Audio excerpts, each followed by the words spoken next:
Robert Underdunk Terwilliger, Ph.D., better known as Sideshow Bob, is a recurring character in the animated television series The Simpsons. He is voiced by Kelsey Grammer and first appeared briefly in the episode The Telltale Head. Bob is a self-proclaimed genius who is a graduate of Yale University, a member of the Republican Party, and a champion of high culture. He began his career as a sidekick on Krusty the Clown's television show, but after enduring constant abuse, Bob attempted to frame his employer for armed robbery in Krusty Gets Busted. The plan was foiled by Bart Simpson, and Sideshow Bob was sent to prison.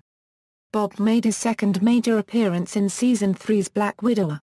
The writers echoed the premise of the Coyote chasing the Road Runner by having Bob unexpectedly insert himself into Bart's life and attempt to kill him. In each appearance thereafter, Bob has assumed the role on The Simpsons of an evil genius. Episodes in which he is a central character typically involve Sideshow Bob being released from prison and executing an elaborate revenge plan, usually foiled by Bart and Lisa. His plans often involve murder and destruction, usually targeted at Bart or, less often, Krusty, though these plans often involve targeting the entire Simpson family. Sideshow Bob shares some personality traits of Grammer's character Frasier Crane from the sitcoms Cheers and Frasier, and has been described as Frasier pickled in arsenic. Several parallels have been explicitly drawn in The Simpsons between Bob and Frasier Crane. Bob's brother Cecil and his father were played by David Hyde Pierce and John Mahoney respectively, echoing the roles they played in Frasier. Grammer, who based Bob's voice on that of actor Ellis Rabb, has been praised for his portrayals of the character. In 2006, he won an Emmy for Outstanding Voiceover Performance for his work in the episode The Italian Bob. As of 2014, Bob has had speaking appearances in 14 episodes and been featured in 12. The most recent of the latter, The Man Who Grew Too Much, aired during the 25th season. In addition to his recurring role in the series, Sideshow Bob has made several appearances in other Simpsons media. He appears in The Simpsons comics, cameos in the 2007 video game The Simpsons Game, and stars as the main antagonist in The Simpsons ride at Universal Studios theme parks. Sideshow Bob is also known for his singing voice. Several of Grammer's performances have been included in The Simpsons musical compilations. Appearances: on The Simpsons, the character of Sideshow Bob began his career as the non-speaking sidekick on Krusty the Clown's television show. The episode Brother from Another Series reveals that Bob only received the job after his younger brother Cecil failed an audition, because Krusty considered Bob to be a perfect comic foil. After repeated instances of abuse, including being shot from a cannon and hit constantly with pies, the Yale-educated Bob became angry at Krusty and resentful of the clown's success. In Krusty Gets Busted, Bob frames Krusty for armed robbery of the Quickie Mart. After Krusty is arrested, Bob takes control of the show, introducing children to elements of high culture. However, Bob's reign is short-lived. Bart Simpson exposes the plan, Krusty is released, and Bob is sent to jail. In Black Widow, Bob's first major appearance after framing Krusty, he is released from prison and marries Bart's aunt Selma Bouvier. As part of a scheme to inherit money she has invested in the stock market, Bob attempts to blow Selma up during their honeymoon. Bart again foils the plan and Sideshow Bob returns to prison.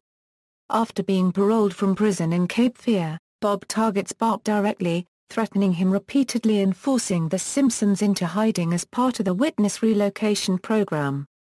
Bob follows them to their hideout, a houseboat on Terror Lake, and, after subduing the family, prepares to kill Bart. He allows a final request, however, and Bart asks to hear Bob sing the entire score of HMS Pinafore. The delaying tactic leads to Bob's third arrest. Bob is released from prison once again in Sideshow Bob Roberts, and runs for mayor of Springfield as the Republican Party candidate. He defeats Democratic Party incumbent Joe Quimby in a landslide, but Bart and Lisa discover that Bob rigged the election, leading to another incarceration. Bob escapes from prison for the first time in Sideshow Bob's Last Gleaming, and threatens to blow up Springfield with a nuclear bomb unless the city stops broadcasting all television shows. He is thwarted when he finds out that the bomb itself is a dud, then kidnaps Bart and flies the Wright brothers' plane in an attempt to kill himself, Bart, and Krusty. This too is thwarted, and Bob returns to prison. In the following season, Bob takes advantage of the prison's work release program, and appears to be genuinely redeemed. In Brother from Another series, Reverend Lovejoy declares him a changed man and recommends him for a work release opportunity.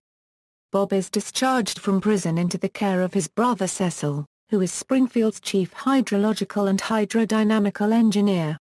However, the scheming Cecil, still smarting over his failed audition for Krusty, tries to frame Bob by sabotaging the Springfield Dam. Bob, Bart, and Lisa together stop Cecil and save the town, and both brothers, despite Bob's genuine innocence, are sent to prison.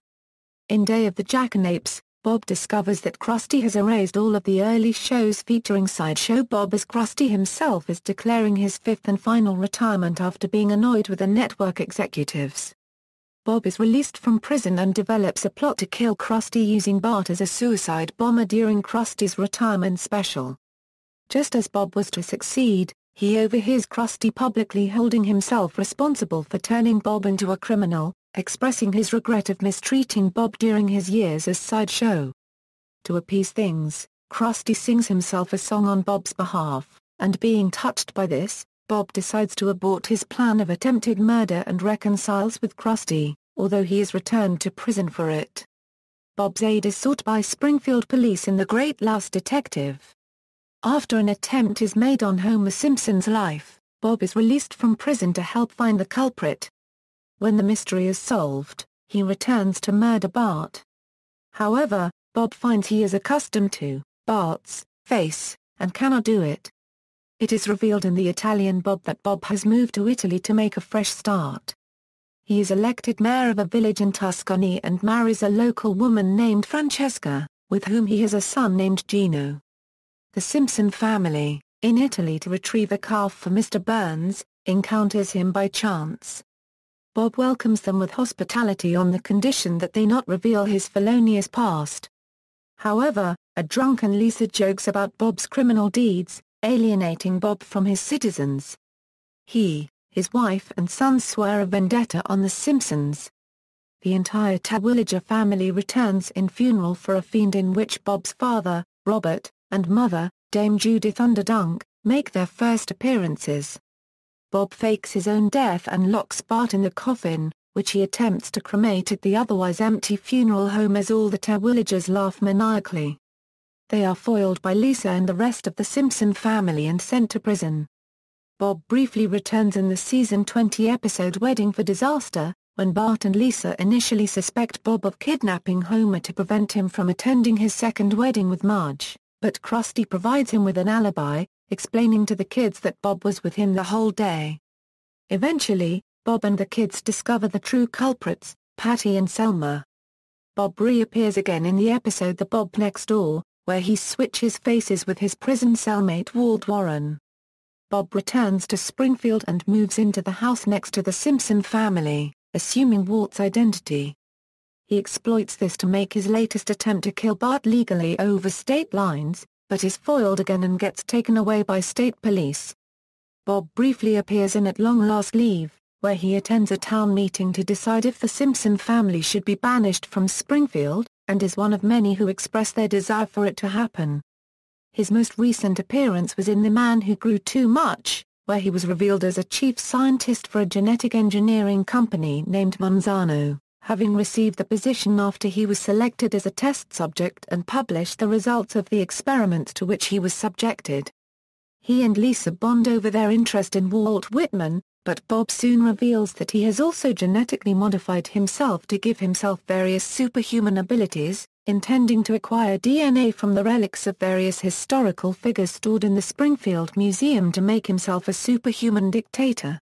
However, after he is provoked into a fight, he realizes that he has become a crude monster and jumps off the Springfield Dam, surviving because the gills he gave himself allow him to survive in the lake. Other media. In addition to regular roles in the television series, Sideshow Bob has made several appearances in other Simpsons media. Kelsey Grammer recorded several Sideshow Bob lines for the Simpsons movie, but the scene was cut. Sideshow Bob has made regular appearances in the monthly Simpsons comics, and several of Kelsey Grammer's singing performances have been included in the Simpsons CD compilations. His performance of the HMS Pinafore in Cape Fear was later included on the album Go Simpsonic with the Simpsons, and the song The Very Reason That I Live from The Great Louse Detective was included on The Simpsons, Testify. A previously unaired song, Hula Baloola, originally written for Day of the Jackanapes, was also included on that compilation. The producers modeled the song after Zip-a-Dee-Doo-Dah, but were forced to remove the song from the episode when they were unable to obtain the rights to it. In The Simpsons Game, released in November 2007, Bob has a speaking cameo appearance at the end of the chapter titled Invasion of the Yokel Snatchers, in which he was working with Kang and Kadoz. Sideshow Bob appears in the 1991 The Simpsons arcade game, on the 5th level where he is pulling a cart containing a roast chicken health pickup. Bob was also included as a level boss in the 1991 video game Bart vs. the Space Mutants. Sideshow Bob plays a lead role in The Simpsons ride, which opened at Universal Studios Florida and Universal Studios Hollywood in May 2008. Voiced by Grammer, he is the primary villain in the ride, having escaped from prison to get revenge on the Simpson family. In The Simpsons, Tapped Out, a city builder game released in February 2012, Sideshow Bob occurs as a bonus. Popping up every couple hours, the players are given a chance to tap on him to receive a small sum of money, and send him to jail. In a later update to the game, Sideshow Bob also has a stand in Krusty Land, where players get to pop balloons for a chance to win donuts and Krusty tickets. According to the New Year's 2014 update issued by Electronic Arts, Sideshow Bob will be featured in future elements of the game as well. Character creation. Sideshow Bob first appeared in the background of a scene in the Telltale Head, the 8th episode of Season 1. His design was relatively simple compared to later incarnations, and his hairstyle was rounded. His first major appearance was in Season 1's 12th episode Krusty Gets Busted, written by Jay Kidgen and Wallace Wolodarski. Bob's design was updated for Krusty Gets Busted. As the episode's animation style evolved, director Brad Bird made the character of Sideshow Bob sleeker and more refined, to fit Grammer's voice technique. Following the redesign, animators tried to redraw his scenes in the Telltale Head, but had insufficient time before the show was produced. Bob has no lines of dialogue during the first half of Krusty Gets Busted. The character's only communication takes the form of a slide whistle. This was designed to make Bob appear simplistic, so that when he finally spoke, viewers would be surprised to hear his educated and refined voice. An early version of the script for Krusty Gets Busted called for James Earl Jones to voice Bob, but the producers instead selected Kelsey Grammer. For Bob's voice, Grammer performed an impression of theater actor and director Ellis Rabb. Grammer had once worked for Rabb, whose lamenting tones became the foundation for Sideshow Bob. Sideshow Bob's full name is Robert Underdunk Terwilliger. His last name was first revealed in Black Widow, while his middle name was first mentioned in Sideshow Bob Roberts. Competing theories as to the origin of his name exist. Some sources say he was named after the character Dr. Terwilliger from the film The 5,000 Fingers of Dr. T, but others say he was named after Terwilliger Boulevard in Portland, Oregon. Yet another theory is that he was named after Sergeant Terwilliger and Mrs. Underdunk in the pilot episode of the TV show Hunter. Development. For Season 3's Black Widow, the writers echoed the premise of Wile E. Coyote chasing the Roadrunner from Looney Tunes cartoons by having Bob unexpectedly insert himself into Bart's life and attempt to kill him. Executive producer Al Jean has compared Bob's character to that of Wile E. Coyote, noting that both are intelligent, yet always foiled by what they perceive as an inferior intellect. For Black Widow, director David Silverman updated the character model to reflect the animation of director Brad Bird. A rule for earlier episodes featuring Bob called for a recap of his evil deeds. This was dropped after Season 8's Brother from Another series, when the chronology became too lengthy. Another rule established by the show's writers mandated Bob's return to prison at the end of each episode, although this pattern was abandoned in later episodes like The Great Louse Detective and The Italian Bob. Bill Oakley and Josh Weinstein, the showrunners for the 7th and 8th seasons, believed that every season of the show should contain an episode starring Sideshow Bob. However, by the 7th season Bob had already been the focus of 4 stories, and writers were having trouble developing new ways to include him. Weinstein describes Bob's dialogue as difficult to write, due to his unique and refined style of speaking. Despite these challenges, however, creators of The Simpsons usually look forward to Sideshow Bob episodes. The writers consider them enjoyable to write, and former director Dominic Polsino describes them as a treat to work on. Kelsey Grammer initially expected Sideshow Bob to be a one-time role, and calls him the most popular character I've ever played. Grammer usually joins the show's table readings, and former executive producer David Merkin described working with Grammer as very pleasant, due to his lively sense of humor. Grammer, Merkin says, is capable of perfect readings, but noted that the actor dislikes performing Sideshow Bob's evil laugh. In a 2007 interview, Simpsons executive producer Al Jean listed Grammer as one of his favorite guest stars, saying his voice is so rich. Writer George Meyer commented that writing for Kelsey is great, he can give the kind of purple, florid, melodramatic speeches that most of the characters would never give. And he can sing. The show's writers admire Grammer's singing voice, and try to include a song for each appearance. Alf Clausen, the primary composer for The Simpsons, commented that, Grammer is so great. He's just amazing. You can tell he has this love of musical theater and he has the vocal instrument to go with it, so I know whatever I write is going to be sung the way I've heard it. Clausen composed Sideshow Bob's theme, which is played whenever Bob gets out of prison or is about to commit a sinister action, and was first used in Cape Fear. It is based on the score of the film Cape Fear, composed by Bernard Herrmann. The musical's score for Cape Fear earned Clausen an Emmy Award nomination for Outstanding Dramatic Underscore Euro Series in 1994. Bob's prisoner number is often 24601, which is Gene Valjean's prisoner number and Les Mis copyright labels.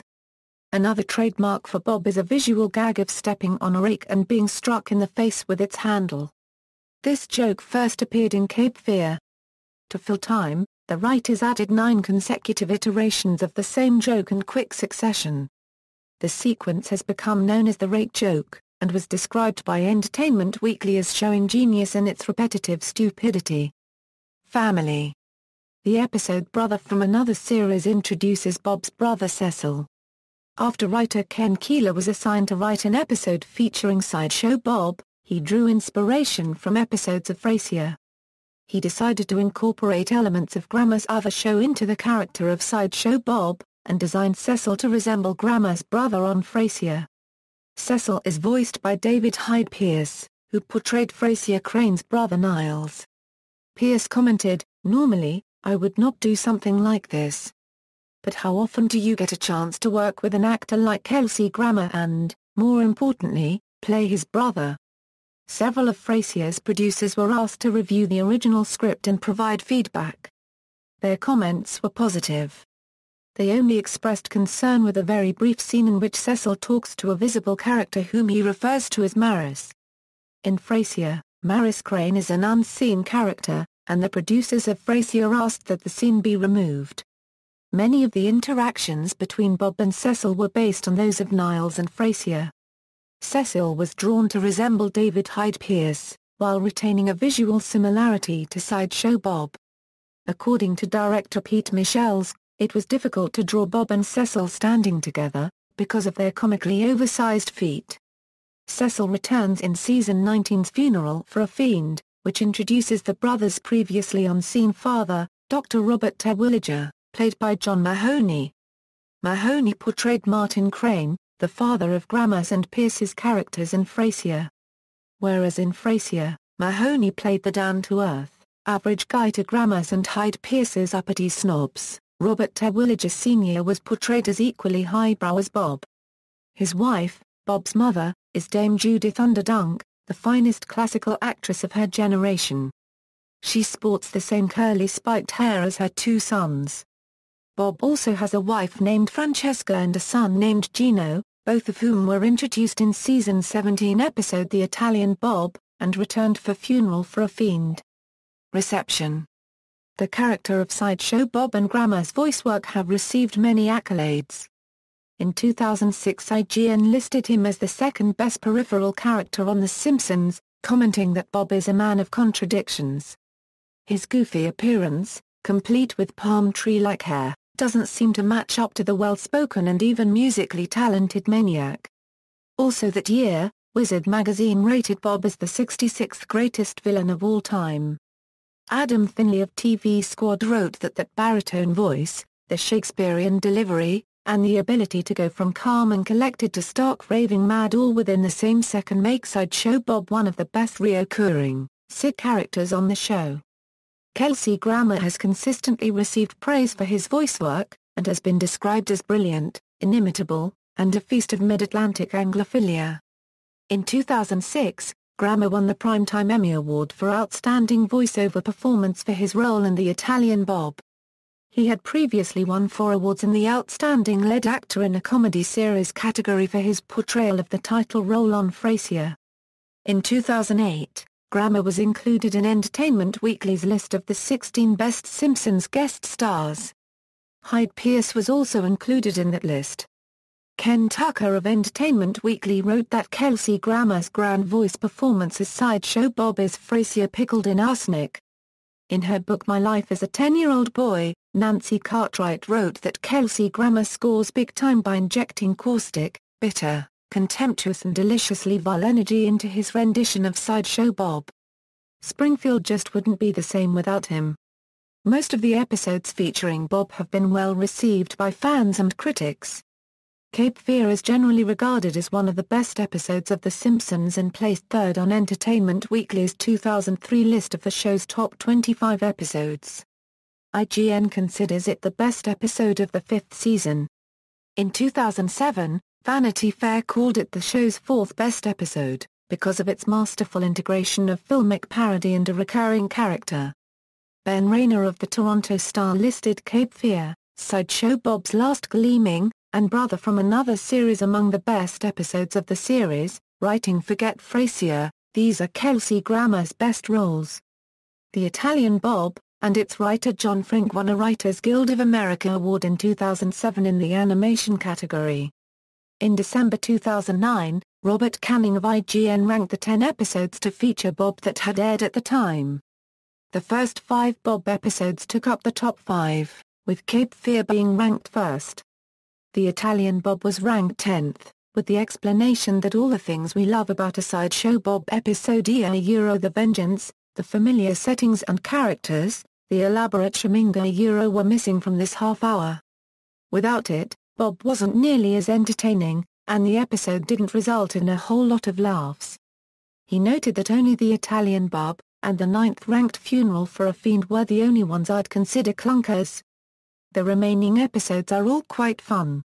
Analysis. In Planet Simpson, author Chris Turner writes that Bob is built into a highbrow snob and conservative Republican so that the writers can continually use him as a straw man and pincushion.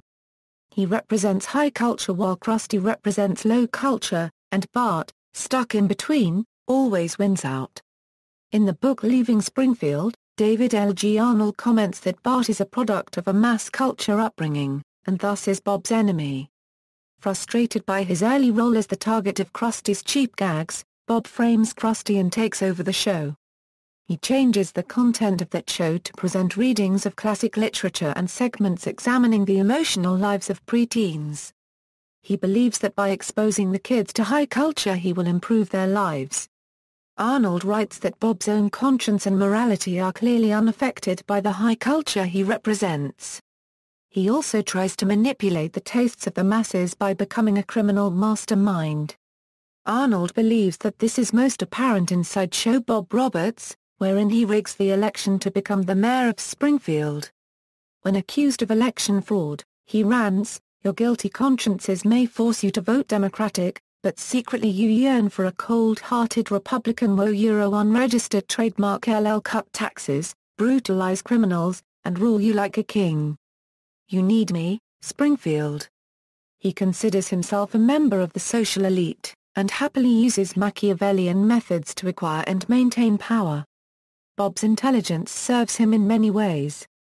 During the episode Cape Fear, for example, the parole board asks Bob why he has a tattoo that says "Die, Bart, die." Bob replies that it is German for the, Bart, the. Members of the board are impressed by his reasoning. Believing that nobody who speaks German could be an evil man, they release him. However, his love of high culture is sometimes used against him.